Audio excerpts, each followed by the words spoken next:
ఇప్పటివరకు విజయవాడ పశ్చిమ నియోజకవర్గంలో ఉన్న 70% డివిజన్లన్నీ పర్యటించారని కూటమి అభ్యర్థి సుజనా చౌదరి అన్నారు. ముందుగా స్థానికంగా ఉన్న సమస్యలను అవగాహన చేసుకుంటున్నానని, ఆ సమస్యల పరిష్కారమే లక్ష్యంగా పనిచేస్తానని అంటున్న సుజనా చౌదరితో మా ప్రతినిధి మల్లికార్జున్ ఫేస్ టు ఫేస్.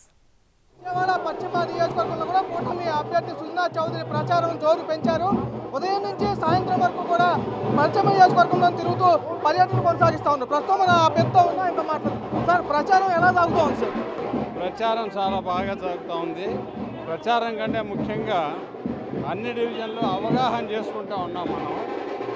ప్రస్తుతానికి ఇది 18వ డివిజన్, అంటే 38 డివిజన్ నెంబరు 22లో ఇది 17 అయిపోయినాయి. ఇంకా మిగిలిన వాళ్ళు కూడా చేస్తాం. కూడా అభివాదం చేసుకుంటూ ఓటర్లు కూడా కలుస్తూ కూడా ముందుకు సాగుతున్న పరిస్థితి కూడా కనిపిస్తూ ఉంది. ఆయనతో కూడా మాట్లాడదాం. ఎన్ని డివిజన్లు ఇప్పటి వరకు పూర్తి చేశారు? ఇప్పటి వరకు 17 అయింది, ఇది 18వ డివిజను.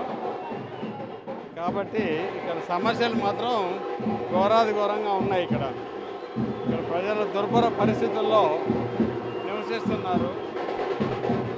ఎలాంటి హామీలు ఇస్తూ ఉన్నారు సార్? ప్రజలకు ఎలాంటి హామీలు ఇస్తూ ఉన్నారు? హామీల కంటే నేను ఒక బాధ్యతగా చేయాలి, వీళ్ళ జీవన ప్రమాణాలు పెంచాలని చెప్పే ప్రయత్నంలో ఉన్నాను. అవన్నీ కూడా రేపు పొద్దున దేశంలో ఎన్డీఏ రావడం ఖాయం. ఇక్కడ కూడా ఎన్డీఏ ప్రభుత్వం వచ్చినాక 2 కేంద్ర రాష్ట్ర ప్రభుత్వాలతో అనుసంధానం చేసుకొని అన్నీ ఈ నియోజకవర్గ అభివృద్ధికి తోడ్పడతాను. రోడ్లు కానీ, నీటి సమస్య కానీ, డ్రైనేజ్ వ్యవస్థ కానీ అన్నీ ఓకే. ప్రధానంగా ఏ సమస్యలు గుర్తించారు సార్ మీరు స్థానికంగా? ప్రధానంగా రోడ్లు, మెట్లు, డ్రైనేజ్ సిస్టము, డ్రింకింగ్ వాటరు, తర్వాత ఇక్కడ ఈ డివిజన్లో రిటైనర్ వాల్స్ కట్టాలి. వీటన్నిటి మీద పెద్ద ప్రణాళిక ఉంది. ఇది ప్రచారంలో మటుకు అన్ని డివిజన్లలో ఆల్మోస్ట్ 70% డివిజన్లన్నీ కూడా కంప్లీట్ చేశాను. ఇక్కడ ఉన్న సమస్యలు చాలా ఎక్కువగా ఉన్నాయి. వాటినన్నింటినీ అవగాహన చేసుకుంటా ఉన్నాను.